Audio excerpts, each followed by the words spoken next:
Hello everyone, welcome back. Please come rate, subscribe folks, come rate, subscribe, like the videos. Also share the videos. I want to thank you folks for watching, liking, and sharing my videos. You people are the absolute best. Listen, this time is here, all right? Football is on its way. Playoffs are here. People are scratching, fighting, just trying to survive and get to the Super Bowl. And I want to talk about it, all right? Again, all Jets fans, everybody knows, I usually cover 3 games during the season, but playoff time comes. The Jets are not in the playoffs, so I'm going to cover 2 games, going on throughout the playoffs, and then I'll cover some Jet talk at the end of that. So I know I had a lot of Jets fans in my inbox saying, "Hey, are you going to continue that Jet talk stuff at the end?" Yes, I am throughout this playoff. So have no fear. We're going to cover some green, at the end after my 2 games. So that's going to continue. So listen, I know people want to hear about my divisional picks. I got those coming. But I need to talk about my wild card round recap. I need to talk about the picks that I made. I need to recap that and talk about how they turned out. So let's go ahead and get into my wild card round picks recap, okay?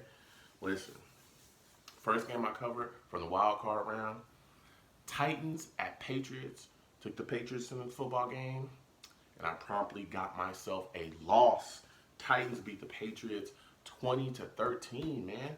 Titans are doing their thing. You know what I'm saying? Vrabel looking real good over there. Made a lot of great coaching decisions in this game. Was a big part of why they won. They ran the ball extremely well too. So shout out to Titans fans. You folks got yourselves a W. I took the Patriots, so I got myself a loss. Next game I covered from the wild card round, Vikings at Saints. Took the Saints in this football game, and I got myself another loss. Vikings beat the Saints 26-20. Man, this was a barn burner. They threw everything at each other during this game. Really, really hard fought game. But hey, shout out to Vikings fans. You folks got yourselves a W. I took the Saints, and I got myself a loss, man. That was a tough week. I'm ready to put that behind me, so I'm ready to move on. Okay, get out of here. That week is over. It is past. It is said. It is done. It is time to move on to the divisional round picks. I want to talk about these games we got coming up. I want to share my picks with you folks for this round. So let's go ahead and get into my divisional round picks, all right?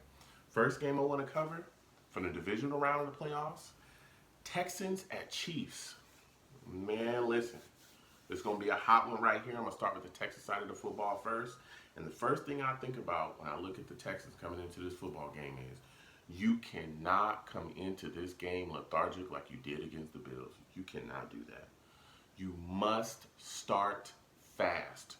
There is no more coming in and looking dazed and confused and just, I'm just going to figure out on my way. Like, we're just going to, kind of just walk through the mist and we'll figure it out eventually, or we'll wait until the second half. That's not going to happen. Because if you come in dazed and confused against the Chiefs, they're going to put up 30 on you before the half, and you're going to come out in a lot of trouble because they're going to blow you out, okay? You must start fast offensively. And a big key to that is getting Watson and his production going. You've got to figure out what you're doing at this running back position.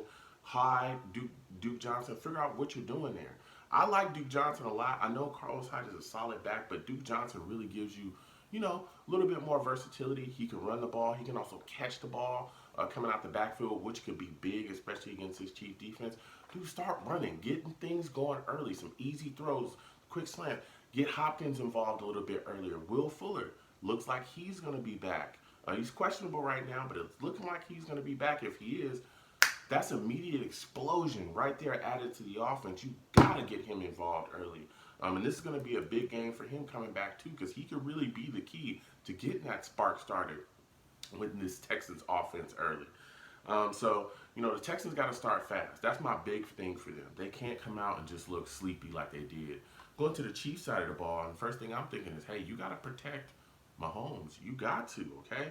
Watt and Clowney, those boys have come alive, especially Watt. He made some big plays, in the game against the Bills that kind of drove the team, gave it some spark, really brought some life to the Texans, and they fed off that energy along with the crowd and really turned things around in that game, and got back into it. You got to protect Mahomes. You can't let Watt get to this guy. You can't let Clowney get to this guy, bang him around, cause some strip sacks, some quick throws that turn into interceptions, turnovers. You cannot do that. Protect Mahomes at all costs. I know you got to run some screens, you got to do something, but keep Watt out of the game. Okay, you gotta find some way to do that. So, also, Will Fuller again with the Texans. He may be playing. If he does play, Mo Claiborne is out for the Chiefs. The Chiefs have to find some way to corral this dude. Okay, look, Will Fuller, when he is playing, which he's hurt quite a bit, but when he does play, that kid is ridiculously explosive. I'm telling you, he's got rockets, and he just gets moving, and he finds a way. He's a deep threat. He'll get behind your safety, and it'll be a quick six every time. He just really gets going. So the Chiefs they definitely have to worry about him. So watch yourself, Chiefs. Watch yourselves defensively against these Texans, and don't fall asleep. So with all that said, I am taking the Chiefs to win this football game 35-33. I think it's a really close, kind of high-scoring game, but I am taking the Chiefs to take it at the end 35-33. Next game I want to cover from the divisional round of the playoffs, Seahawks at Packers. Woo! We'll start with the Seahawks side of the football first. First thing I'm looking at is, man, you guys got to find some way to run this football. I know Carson's out. I know Penny's out. You guys got Marshawn Lynch back. I know you got Turbin back there. You got this Homer as well. Travis Homer, I believe is his name. Russell Wilson right now is really kind of the guy that's kind of spearheading the rushing game there. Like, he's just getting out of the pocket and finding a way to move and extend the change. You got to find some way to run the football against this Packers defense. You know, keep them off balance. They got guys that can rush the passer, okay? The Smith brothers, they don't play no games, and they will get after it. You're playing them at home. It's going to be cold. It's going to be a long day. You got to be able to run the ball, and you just can't, try to have these design runs for Wilson all day, man. You got to do something else. This guy's really handling load and doing it all. And another thing that I think that can really help them offensively, and this dude has really shown up and shown out damn near all season, is continuing to get the ball in the hands of DK Metcalf. Man, this dude is ridiculous. It makes you wonder how he slid, down in the draft to where he did. I mean, he's big, he's physical, he's fast. I mean, he's got solid hands. The dude catches the football and really can get go. So DK can really, again, be a big part of them, getting rid of the Packers and moving on after this football game. Get the ball in his hands, especially with a lot of the deep shots that they can take with him. If the Packers don't figure out some way to effectively cover him, it could be a long day for that secondary, because DK has made a lot of big plays. You look at the Packers side of the football, man, let me tell you, Seahawks, they down some linemen, okay? Potty doesn't look like he's going to play. Dwayne Brown don't look like he's going to play either. Pin your ears back, Preston Smith. Pin your ears back, Zardarius Smith. Get after it, okay? First thing I'm saying to the Packers defense is, look, this dude, Russell Wilson, likes to put on a cape. Don't let him be Superman. Corral him. Make sure you keep your running lane straight. Don't let him escape the pocket. Collapse the pocket around him and really make him feel the pressure and bring him down when he's there. You cannot miss this guy. Take him away, dude. Don't let him run around, make plays with his feet, extend drives. Nah, bruh.